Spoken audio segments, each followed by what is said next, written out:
Mesdames, Messieurs, bonsoir. Merci à vous tous de vous joindre à nous pour cette nouvelle édition d'information sur Nyota Télévision ce 24 décembre 2015. Dans l'actualité, ce jeudi, cette visite de deux commissaires adjoints du Haut-Katanga. Ils sont descendus au centre-ville de Lubumbashi accompagnés du maire de la ville. Objectif, jauger la température de la ville à la veille de festivités et surtout s'assurer du bon climat sur la ville de Lubumbashi. Également, dans l'actualité, ce 24 décembre 2015, eh bien, une actualité religieuse. Vous le savez que ce 25 décembre 2015, de nombreux chrétiens catholiques de la ville de Lubumbashi vont célébrer la fête de la nativité du Christ Sauveur et de nombreuses paroisses de la ville de Lubumbashi, eh bien, ont décoré et ont fait un petit peu d'intenses travaux pour mieux célébrer la fête de la messe plutôt de minuit.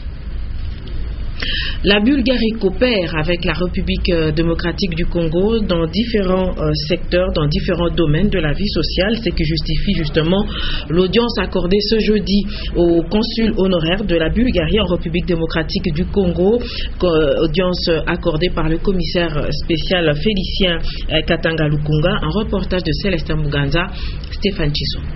On a partagé certains projets. Bien sûr, il y a des projets dans les investissements. Il y a des projets de domaine de l'éducation.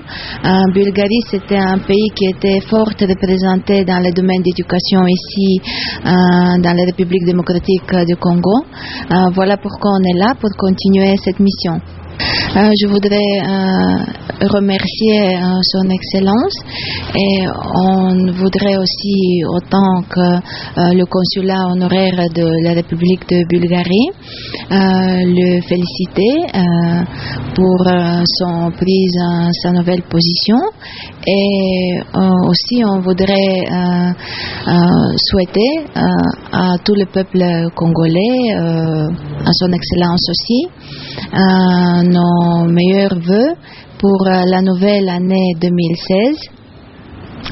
Et je voudrais aussi profiter que vous êtes là tout le monde pour souhaiter à tout le monde prospérité, de bonheur, de santé et que le bon Dieu soit avec vous et vos êtres chers. Et pour s'assurer du bon climat sur la ville de Lubumbashi, le maire de la ville a conduit les commissaires spéciaux adjoints du Haut-Katanga à visiter le centre-ville de Lubumbashi. Objectif, jauger justement la température de la ville à la veille de festivités. Un reportage de Célestin Muganza et Stéphane Chisson. À quelques heures de la fête de Noël, la ville de Lubumbashi a enregistré un engouement inhabituel de la population pour s'assurer de la température sur terrain. Guylaine Pandakoufa et Delphin Kasongo Kibale, respectivement commissaires spéciaux adjoints du Haut-Katanga, ont fait la ronde dans différents coins de négoce de Lubumbashi. Dans les supermarchés, magasins ou au marché Mzé Laurent Désiré Kabila, ils se sont assurés de la stabilité des prix des biens de première nécessité.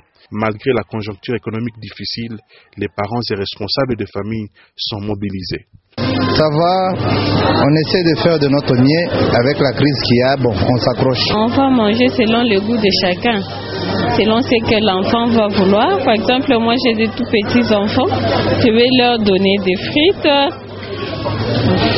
du poulet, la viande, je ne sais pas leur papa ce qu'il va préférer, je vais lui préparer. À l'issue de la ronde, considérée aussi comme moment de communion entre les autorités du Haut-Katanga et leurs administrés, le vœu est de voir la population du Haut-Katanga savourer ces moments rares de la vie de l'homme. Notre satisfaction est que, effectivement, les prix sont accessibles, les prix sont plutôt stables, ce qui concerne les denrées de première nécessité. Je souhaite un joyeux Noël et une bonne fête de fin d'année à toute la population du Haut-Katanga, du Katanga ainsi que de notre cher et beau pays, la République démocratique du Congo. Notre souhait le plus cher est que chacun puisse apprécier cette fête de Noël et les meilleurs vœux à tout le monde. En père de famille, Guylaine Pandakoufa et Delphin Kasongo Kibale ont profité de l'occasion pour acheter de quoi égayer leurs familles respectives. Et l'actualité est religieuse. Ce 24 décembre 2015, je vous le disais que les chrétiens catholiques de Lubumbashi célèbrent également Noël ce 25 décembre 2015. Et comme le veut la tradition, une messe de minuit sera dite dans toutes les paroisses de la ville. Et pour ce faire, les paroissiens ont effectué des travaux. Ils ont également décoré leur paroisse aux couleurs de Noël. Un reportage de Sylvie Moussaou, Glynis Ngongue et Teddy Kongolo. Pour bien célébrer la fête de la Nativité de Jésus, déjà à partir de ce 24 décembre dans la soirée, les fidèles des différentes paroisses catholiques de Lubumbashi ont effectué plusieurs travaux d'assainissement et de décoration pour accueillir l'enfant Jésus. Tout est mis en ordre, rien n'est laissé au hasard avant la célébration de la fête de Noël. La Noël, pour nous chrétiens, nous nous préparons à partir du premier dimanche de l'Avent. Donc, nous avons 4 dimanches comme préparation à la fête de la Noël. Et cette fois-ci, ça a été spécial parce que tout au long de ce temps de l'Avent, c'est aux notes de la lettre pastorale de Monseigneur l'archevêque, un peuple ardent à faire le bien, qui a ouvert presque toute la méditation. Et cette lettre a été doublée de l'ouverture du jubilé extraordinaire de l'année de la miséricorde. Cette ouverture s'est passée à Rome le 8 décembre, l'ouverture de la porte sainte de la basilique Saint-Pierre. L'attente de l'arrivée des Messies ne s'observe pas seulement par plusieurs travaux, mais aussi dans la prière et la méditation. Noël est certes une grande fête de la famille. Il est une occasion de renouveler sa foi et sa confiance dans le Christ. Et il faut dire que malgré la crise, les familles louchois se préparent quand même à célébrer cette fête de Noël. Et les parents veulent satisfaire et surtout faire plaisir à leurs enfants en leur offrant de cadeaux. Je vous propose d'écouter quelques familles de Lubumbashi, des familles qui ont été interrogées par Kani Dorcas et Jean Kalinga. Demain, ce sera la Noël pour tout le monde, pour toutes les familles chrétiennes. Nous allons passer une journée de fête, bien sûr. On va commencer par remercier le Seigneur à l'église. Après, nous allons rester en famille avec les enfants. Nous allons partager un repas en famille. Après cela, le soir, s'il y a des possibilités, on peut se rendre quelque part où les enfants peuvent aussi fêter entre eux, famille et les jeux. On a déjà préparé un peu pour les enfants. Il faut un repas familial, un habit neuf peut-être, s'il y a des possibilités. S'il n'y a pas, les habits qu'il y a, si on peut le mettre en ordre, ça peut toujours passer. En famille, bien sûr, avec mon mari et les enfants. C'est nécessaire parce que la fête de Noël, c'est consacré purement aux enfants. Donc, des habits, quelque chose à manger, c'est ça. On m'a acheté les habits, les souliers. La nourriture, on m'a acheté les frites, les riz, les spaghettis, la salade. Bon, on nous a acheté la nourriture.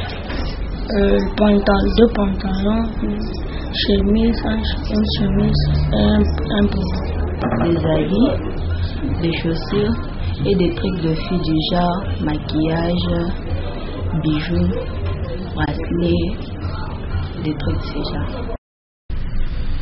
Et il faut également dire que l'échange des cadeaux est une des traditions justement des fêtes de fin d'année, une habitude qui a été empruntée à l'Occident, habitude qui permet de raffermir les liens en famille, dans les entreprises ou même dans les groupes. Laetitia Massengo, Ben Kaembe, Sylvain Moutambaye nous en parlent. Depuis bien d'années, l'échange de cadeaux est une pratique observée dans les différents groupes d'individus. Sur base d'un tirage aléatoire, les membres d'une famille, d'un groupe de jeunes, d'une entreprise et autres procèdent à l'échange des cadeaux lors des festivités de fin d'année. Un emprunt à la culture occidentale. C'est une culture d'abord qui n'est pas totalement africaine. Ça c'est de la modernité, ça vient d'une mentalité occidentale. Mais on peut aussi remettre ça dans le cadre de la solidarité, de certains critères de solidarité comme le partage. Le bien fondé de cette pratique est le raffermissement des liens entre les membres. Ensemble de solidarité.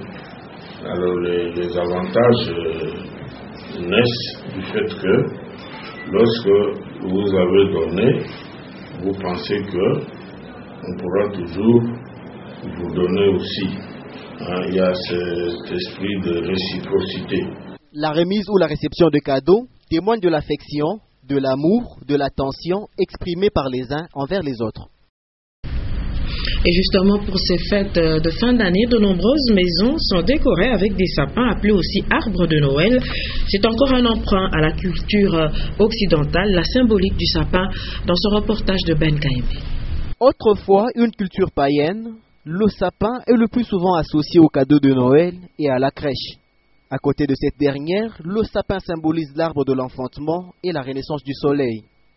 D'où l'institution de la fête de Noël par les chrétiens pour rivaliser avec la fête du soleil.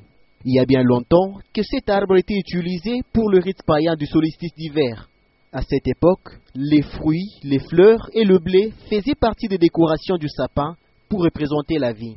Cependant, au XVe siècle, cet arbre de Noël est garni par des pommes rouges symbolisant le paradis. Entre 2000 et 1200 ans avant la naissance de Jésus, certains pays européens considéraient le sapin comme un arbre de fertilité.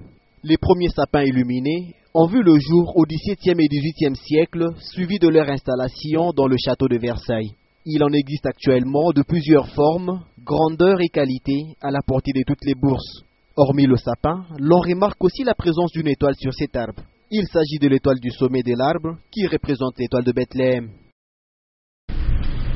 Sur un tout autre registre, sachez que les écoliers du complexe scolaire Galaxy, ils ont pris également leurs vacances de fin d'année et une journée culturelle a été organisée avec danse, chant et récital de poèmes. Reportage d'Olivier Simbi, Jean-Claude Ball, Félix Kalombo. À la journée du 21 décembre, c'est par le mot des bienvenus du modérateur du jour que la manifestation a débuté. Les parents et autres invités ont assisté à la prestation des élèves de l'école maternelle. Une satisfaction pour les parents. Nous sommes vraiment dans la joie. On voit que vraiment l'école Galaxy, c'est une école qui est à la hauteur. Et la manière dont les enfants s'expriment, même la manière dont ils présentent les choses, je trouve que c'est une école où il y a de l'avenir. C'est pourquoi moi personnellement je suis très ravi de laisser mes enfants ici. Ils ont vraiment une bonne formation. Le souvenir de la journée, j'ai vu Saint-Nicolas. Tu vois, c'est une joie parce que ma fille ici, qui est en première maternelle, pour elle c'est une grande joie. Et elle était vraiment, depuis le matin, depuis hier, elle était non papa, moi je voulais voir Saint-Nicolas. Et c'est un bon souvenir pour moi parce qu'elle est contente qu'elle aille à rencontrer le Saint-Nicolas. Les bambins de l'école maternelle ont reçu des cadeaux des mains du Père Noël. Ces jeunes écoliers ont découvert le Jumping Castle de Nyota Folie. Le groupe Zembela a emballé l'assistance dans le rire. La journée du mardi 22 décembre a connu le mot des circonstances de M. Kabangishi, directeur des études. Le programme a prévu les danses, l'interprétation des chansons, la dictée, l'épellation des chiffres et des lettres. Les enfants parlementaires ont réuni quelques dons. Très prochainement, ils vont les acheminer dans les orphelinats. Il faut aussi signaler la présence des artistes Erdi Kanyera, M. Joey et Dikia et leurs collègues Majos. L'hospice de vieillards Yesumwanamtu est dans un mauvais état. Les quelques pensionnés qui sont hébergés ne sont pas suffisamment pris en charge et ils ne comptent que sur les interventions, des interventions encore, il faut le dire, qui sont rares, de bienfaiteurs et des fidèles de l'église, justement de cette même paroisse, Yesumwanamtu. Un reportage de Kani Dorcas, Georges Chombo et Sam Kitegi. Au total, 4 personnes de 3e âge vivent à l'hospice des veillards Yesumwanamtu. Il est situé sur l'avenue Kalenda au quartier Kafubu dans la commune de Kampemba. À voir de loin, son aspect extérieur ne présente pas un bel aspect. À l'intérieur de ces lieux d'hébergement, l'endroit semble ne pas être régulièrement entretenu. Les murs ont perdu leur éclat et connaissent quelques fissures. Dans la cour, il y a des saletés ça et là. Sur place, nous avons appris que très peu des hommes de bonne volonté qui pensent à cette catégorie de personnes. Mais si jusqu'à ce jour, ces pensionnés survivent, c'est grâce aux fidèles de l'église catholique Yesumwanamtu. Ils les soutiennent en produits vivrières et habillements et autres biens. Un mot de justice dans ce journal, et c'est pour vous dire que l'auditorat militaire de Kambove, eh bien, il y a eu un procès justement qui oppose le ministère public au caporal Prince Monga. Cette audience donc s'est poursuivie, ce procès plutôt se poursuit ce mercredi 23 décembre 2015, et à cette dernière audience, le ministère public a proposé une amende de $30,000 américains pour le présumé coupable et $20,000 américains à l'État congolais. Il est reproché au caporal Prince Monga d'avoir tiré 2 coups de feu sur le lieutenant Chimanga. Sylvie Moussaou, Lilumami. Mon capitaine, audience ce jour est ouvert. Le procès opposant le ministère public garnison de Kambove au caporal Monga Prince se poursuit. À ce 4e jour d'instruction du dossier, l'heure était à la comparution des quelques renseignants. Il s'agit entre autres du médecin de l'hôpital Jekamine Kambove. Celui-ci est venu expliquer sa réquisition attestant que la victime avait reçu 2 balles, contrairement à l'accusé qui soutient avoir tiré 1 balle. C'était après une descente sur le lieu du crime en vue de reconstituer les faits. Poursuivi pour tentative de meurtre et dissipation des munitions de guerre, la plaidoirie est intervenue ce mercredi 23 décembre 2015. Le réquisitoire du ministère public, le tribunal doit le condamner à 10 ans de prison pour dissipation de munitions de guerre et la peine la plus forte pour tentative de meurtre. De les condamner à la peine de mort pour l'infraction de tentative de meurtre, à 10 ans de servitude pénale principale et dissipation de munitions. Pour la défense, l'heure était à la plaidoirie. L'avocat conseil du prévenu a demandé au tribunal de recadrer l'infraction. On cherche réellement quelle est la qualification qui convient le mieux pour cet acte-là. Signalons que le président du tribunal militaire garnison de Kipushi, Tumuna Chinchan, a renvoyé la cause pour le samedi 26 décembre 2015 pour le prononcer. L'entreprise Tenke Fungurume Mining est impliquée dans la lutte contre les maladies des mains sales, et plusieurs villages du groupement Chilongo dans la concession de Tenke Fungurume Mining sont désormais certifiés villages assainis pour l'année 2015 par la zone de santé de Fungurume. Je vous propose de revenir sur la cérémonie des certifications de ce village avec Etienne Ilonga Rufin Kibambi. Plusieurs villages du groupement Chilongo dans la concession Tenke Fungurume Mining viennent d'être déclarés villages assainis par la zone de santé des Fungurume. Après plus de 3 mois de sensibilisation et enseignement sur l'hygiène et l'assainissement du milieu, les villages Chilongo Nord, Chilongo 45, pour ne citer que ceux-ci, se sont distingués dans le respect de l'hygiène et assainissement de leur milieu. Nous étions dans l'insalubrité totale par ici. Avec les enseignements reçus du village assaini, nous sommes à même d'y faire face. L'entreprise Tenke Fungurume Mining, qui appuie financièrement ce programme du gouvernement Village Assaini, salue l'implication de la population dans cette lutte contre l'insalubrité et également la collaboration du gouvernement congolais à travers la zone de santé de Fungurume. Merci à vous pour l'implication. Ça encourage TFM à exécuter d'autres projets par ici. Comme vous le savez, le Fonds social de TFM vous a doté d'une école et d'une pisciculture. Nous comptons faire encore plus avec votre appui. Une implication de Tenke Fungurume Mining qui a favorisé l'éradication des maladies hydriques telles que le choléra dans sa concession. Le processus du village assaini a souffert à un certain moment dans la zone de santé de Fungurume parce qu'on avait arrêté avec l'appui de l'UNICEF. Nous avons continué pendant 2 ans avec l'appui de TFM et vous avez vous-même remarqué que nous avons même diminué le choléra. On a assisté à une épidémie de choléra l'année passée. Nous avons traversé presque toute l'année 2015. Nous n'avons pas des cas de choléra. Un appui de Tenke Fungurume Mining qui rentre dans le cadre des développements durables des communautés de sa concession.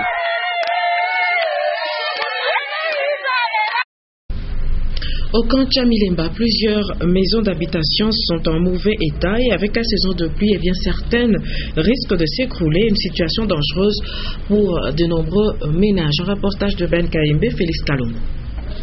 C'est depuis l'époque coloniale que le camp Chamilemba a vu le jour. Après plusieurs jours passés faute d'entretien, la plupart des maisons présentent des trous au mur.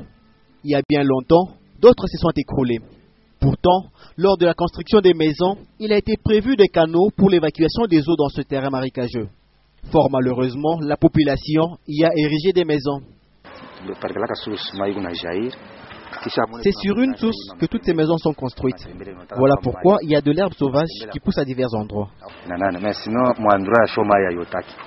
Quand il pleut, l'eau envahit les maisons. Beaucoup d'entre elles ne sont pas bien aérées.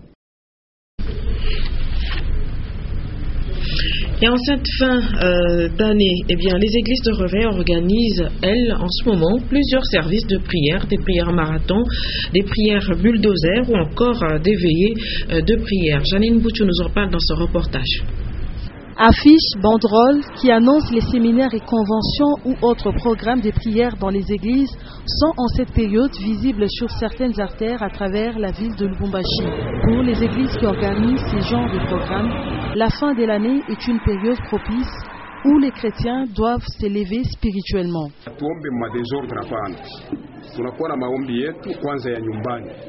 On ne prie pas en désordre. En fait, nos prières sont orientées. Nous prions pour nos maisons, nos familles, même pour notre pays.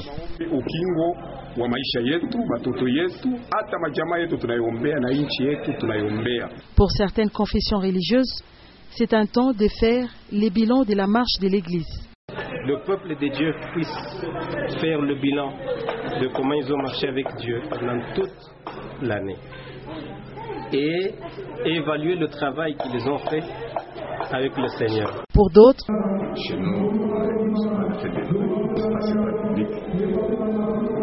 et beaucoup d'églises prévoient des réveillons la nuit du 31 au 1er décembre 2016. Mesdames et messieurs, c'est ainsi que s'achève cette édition du journal. Je vous rappelle que dans l'actualité, ce 24 décembre 2015, que les commissaires spéciaux adjoints du Haut-Katanga ont visité le centre-ville de Lubumbashi. Ils étaient accompagnés du maire de la ville. Ils ont tenu à s'assurer du bon climat sur la ville de Lubumbashi, mais également jauger la température de la ville à la veille de festivités. Et puisqu'on parle festivités, retenez également pour l'actualité que ce 24 décembre 2015 à minuit, de nombreux chrétiens catholiques, ceux de la ville de Lubumbashi, vont célébrer Noël, la nativité du Christ Sauveur. Des messes de minuit seront organisées dans plusieurs paroisses de la ville. Et je vous souhaite donc un très bon réveillon à vous tous qui allez célébrer Noël, et également à tous nos téléspectateurs une très belle soirée sur Nyota Télévision. Au revoir.